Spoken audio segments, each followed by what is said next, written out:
Hello and नमस्ते, स्वागत छ हजुरहरूलाई नेपाल अनलाइन स्कुल च्यानलमा। आज हामी बीबीएस फर्स्ट इयरको प्रिन्सिपल अफ द म्यानेजमेन्ट पढ्न जाँदैछौँ है त, जसमा हाम्रो रहेको chapter 4 environmental context of the management है त। र आजको लागि यो हाम्रो रहेको छ पार्ट 3 है त। र हामीले यसभन्दा अघिका क्लासेसमा यो बिजनेस इन्भाइरोमेन्टको डेफिनेसनका साथै हामीले यो टाइप्स अफ द बिजनेस इन्भाइरोमेन्टमा चाहिँ इन्टर्नल बिजनेस इन्भाइरोमेन्ट र एक्सटर्नल बिजनेस इन्भाइरोमेन्ट पर्छ भनेर हामीले अलरेडी हेरिसकेका छौँ। र साथै हाम्रो इन्टर्नल इन्भाइरोमेन्टको डेफिनेसन र यसको component of the internal environment पनि हामीले हेरिसकेका छौँ। र आज चाहिँ हामी विशेष गरी छलफल गर्न जाँदैछौँ यो हाम्रो एक्सटर्नल इन्भाइरोमेन्टको डेफिनेसन र साथै यो एक्सटर्नल इन्भाइरोमेन्टको चाहिँ हाम्रो कम्पोनेन्टहरू, यो एक्सटर्नल इन्भाइरोमेन्ट अन्तर्गत चाहिँ के पर्छ भन्ने कुरा चाहिँ हामी यहाँ हेर्न जाँदैछौँ। र अब हामीलाई के थाहा हुनुपर्छ भन्दा यो जुन एक्सटर्नल बिजनेस इन्भाइरोमेन्ट रहेको छ, जुन चाहिँ यो हाम्रो बिजनेस भन्दा चाहिँ बाहिर रहेर चाहिँ यसले चाहिँ बिजनेसलाई चाहिँ प्रत्यक्ष अथवा अप्रत्यक्ष रूपमा चाहिँ यसले चाहिँ प्रभाव पार्ने गर्दछ। यो व्यवसायले लिने विभिन्न प्रकारका व्यवसायमा रहेका म्यानेजमेन्टले लिने विभिन्न प्रकारका डिसिजन्सहरूलाई चाहिँ यसले चाहिँ असर गर्ने गर्दछ र यसको बिजनेस अपरेसनहरूलाई पनि असर गर्ने चाहिँ गर्दछ, जसलाई चाहिँ यो व्यवसायको म्यानेजमेन्टले अथवा व्यवस्थापक समितिले चाहिँ यसलाई चाहिँ कन्ट्रोल गर्न सक्दैन, यो इन्टर्नल इन्भाइरोमेन्ट जस्तो है। र यसलाई चाहिँ के गर्न सक्छ भन्दाखेरि यसले चाहिँ जुन व्यवसायलाई चाहिँ अपर्च्युनिटिजहरूका साथै यसले थ्रेट्सहरू पनि प्रोभाइड गर्ने गर्दछ। यो एक्सटर्नल इन्भाइरोमेन्ट भने चाहिँ कस्तो भन्दा चाहिँ जसलाई चाहिँ अब कन्ट्रोल पनि गर्न सक्दैन र यसले चाहिँ व्यवसायलाई पनि असर गर्दछ। र यसमा चाहिँ जुन व्यवसायको चाहिँ आउटसाइडभित्र चाहिँ रहने गर्दछ, जस अन्तर्गत पर्ने भनेको कस्टमर, सप्लायर्सहरू भयो, कम्पिटिटर्सहरू भयो, गभर्मेन्टहरू भयो, साथसाथै प्रेसर ग्रुप्सहरू भयो र फाइनेन्सियल इन्स्टिट्युसनहरू पर्न गयो र हाम्रो स्ट्राटेजिक एलियन्सहरू पनि हाम्रो पर्ने भयो है त। र अब हामी हेर्न जान्छौँ जुन हाम्रो एक्सटर्नल इन्भाइरोमेन्ट भने चाहिँ के रहेछ भन्दा चाहिँ जुन चाहिँ हाम्रो अर्गनाइजेसनको चाहिँ आउटसाइडभित्र रहने एउटा यस्तो फोर्सेस अथवा यस्तो तत्त्व जसले चाहिँ व्यवसायकोलाई अथवा बिजनेसको अपरेसनलाई चाहिँ व्यवसायको कारोबारहरूलाई चाहिँ यसले चाहिँ अफेक्ट गर्ने गर्दछ, असर गर्ने गर्दछ है त। त्यो कुराहरू भयो भने चाहिँ हामी यहाँ हेर्न सक्छौँ के रहेछ भन्दा बिजनेस इन्भाइरोमेन्ट भन्ने बित्तिकै हाम्रो के भयो भन्दा forces outside the organisation affecting business operation are external environment भन्ने कुरा भयो है त। जसमा चाहिँ अब हामीले यसको जुन हाम्रो एक्सटर्नल इन्भाइरोमेन्ट अन्तर्गत यसको कम्पोनेन्ट भन्न सक्छौँ है त। यसको कम्पोनेन्ट्स अन्तर्गत हाम्रो के पर्ने गर्दछ भन्दाखेरि अब हाम्रो विशेष गरी नम्बर 1 मा कस्टमरहरू रहेको छ है त, कस्टमर्सहरू भयो। र नम्बर 2 मा हाम्रो यहाँ रहेको छ सप्लायर्सहरू, कस्टमर्स भयो, सप्लायर्सहरू भयो, सप्लायर्स भनिन्छ है। र अर्को भनेको हाम्रो नम्बर 3 मा कम्पिटिटर्सहरू भयो। र हाम्रो नम्बर 4 मा रहेको छ हाम्रो यो गभर्मेन्टको कुरा आउनु भयो है त, गभर्मेन्टको कुरा आउने भयो। र यसपछि हाम्रो यहाँ रहेको छ प्रेसर ग्रुपको है त।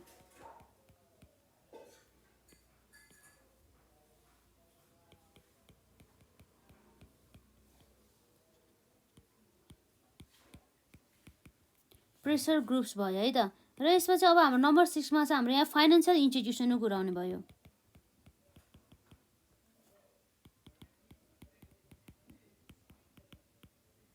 फाइनेन्सियल इन्स्टिट्युसन र हाम्रो यहाँ नम्बर 7 मा रहेको छ हाम्रो स्ट्राटेजिक अलाइजहरू कुरा भयो है त।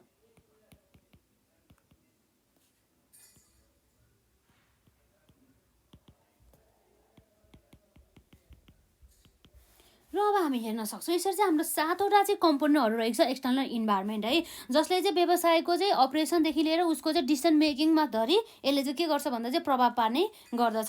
सुरुमा हाम्रो रहेको छ कस्टमर। अब कस्टमर कस्तो भन्दाखेरि चाहिँ कस्टमर भन्ने चाहिँ हाम्रो ग्राहकहरू, जसलाई चाहिँ हामीले वस्तु तथा सेवाहरू चाहिँ बिक्री वितरण गरेको अथवा प्रोभाइड चाहिँ गरेको हुन्छ। वस्तुहरू चाहिँ बिक्री वितरण गरेको र सेवाहरू चाहिँ प्रदान गरेको भन्ने कुरा बुझिन्छ है त। हो, उनीहरूलाई चाहिँ यसरी हामीले वस्तु तथा सेवाहरू प्रदान गरेको हुन्छ हो, त्यसलाई चाहिँ हामी के भन्छौँ भन्दा कस्टमर अथवा ग्राहकहरू भन्छौँ है। जसले गर्दाखेरि पनि यो ग्राहकहरूको कारणले गर्दाखेरि पनि हाम्रो बिजनेस व्यवसायलाई चाहिँ यसले के गर्छ भन्दा प्रत्यक्ष रूपमा अथवा अप्रत्यक्ष रूपमा चाहिँ यसले प्रभाव गर्ने गर्दछ, चाहे सकारात्मक रूपमा होस् चाहे नकारात्मक रूपमा होस् भन्ने कुरा भयो है त। यसरी हाम्रो एक्सटर्नल इन्भाइरोमेन्ट अन्तर्गत यो कस्टमरहरू चाहिँ हुने गर्दछ। भनेपछि अब यो कस्टमरहरूले हामीले कस्टमरहरूलाई किन चाहिँ वस्तु तथा सेवाहरू प्रदान गर्छौँ भन्दाखेरि जसको कारणले गर्दाखेरि चाहिँ हामीलाई के आउँछ भन्दा चाहिँ पेमेन्ट अथवा मनी चाहिँ आउने गर्दछ भन्ने कुरा भयो है त। सामान्यमा बुझ्नुपर्दा त्यही हो है। कस्टमर भने चाहिँ कस्तो भन्दाखेरि चाहिँ हामीले वस्तु तथा सेवाहरू बिक्री वितरण गरिएको व्यक्ति, जसलाई हामी ग्राहक पनि भन्छौँ है। र यसै गरी ठ्याक्कै यसको अपोजिटमा रहेको छ सप्लायर्सको कुरा आउनुभयो। सप्लायर्स भनेको को हो त भन्दा सप्लायर्सहरू भनेको जसले चाहिँ वस्तु तथा सेवाहरू चाहिँ हामीलाई चाहिँ यो बिजनेसलाई चाहिँ के गरेको हुन्छ भन्दाखेरि सोल्ड गरेको हुन्छ, बेचिएको हुन्छ। जस्तै हामीले र मेटेरियलहरू किनेर ल्याउनु पर्ने भयो, साथसाथै प्लान्ट एन्ड मेसिनरीहरू, इक्विपमेन्ट्सहरू, टुल्सहरू किनेर ल्याउनु पर्ने भयो त्यो सप्लायर्सहरूबाट हो। त्यसलाई चाहिँ हामी के भन्छौँ भन्दाखेरि जुन हाम्रो सप्लायर्सहरू भयो, जसले चाहिँ वस्तु तथा सेवाहरू चाहिँ के गर्ने गर्दछ भन्दा चाहिँ हामीलाई चाहिँ बिक्री वितरण गर्ने गर्दछ। जस्तै हामीले र मेटेरियलहरू किन्ने भयो है, र प्लान्टहरू मेसिनरीहरू भयो, अरू टुल्सहरू भयो, फर्निचरहरू भयो, यी कुराहरू चाहिँ पर्ने गर्दछ। र यसपछि अर्को हाम्रो रहेको छ कम्पिटिटर्सको कुरा आउनुभयो। कम्पिटिटर्स भन्ने बित्तिकै हामीलाई थाहा छ प्रतिस्पर्धीहरू भनेर बुझिन्छ है त। प्रतिस्पर्धी भनेपछि अब हामीले जस्तै यो व्यवसाय हुन्छ नि, हामीले एउटा व्यवसाय सञ्चालन गर्दैछौँ, त्यो व्यवसाय सञ्चालन गर्दाखेरि हामीले जुन वस्तु उत्पादन गरेर बिक्री गर्छौँ, जुन नेचरको वस्तु तथा सेवाहरूमा चाहिँ इन्भल्भ भएको छ, जुन मार्केटलाई यसले टार्गेट गरिएको छ हो, त्यही प्रकारको नै सेम नेचरको कुनै पनि डिफ्रेन्स नभएको गुड्सहरू चाहिँ बेच्ने कम्पिटिटर्सहरू चाहिँ हुने गर्दछ, जसले कारणले गर्दाखेरि चाहिँ व्यवसायलाई चाहिँ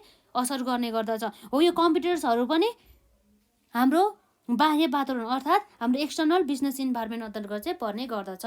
र अर्को भनेको हाम्रो गभर्मेन्ट, जुन कुरा हामीलाई थाहा छ सरकार भनिन्छ। जस्तै नेपालको हकमा के आउनुभयो त भन्दा नेपाल गभर्मेन्ट अथवा नेपाल सरकार भनिन्छ है त।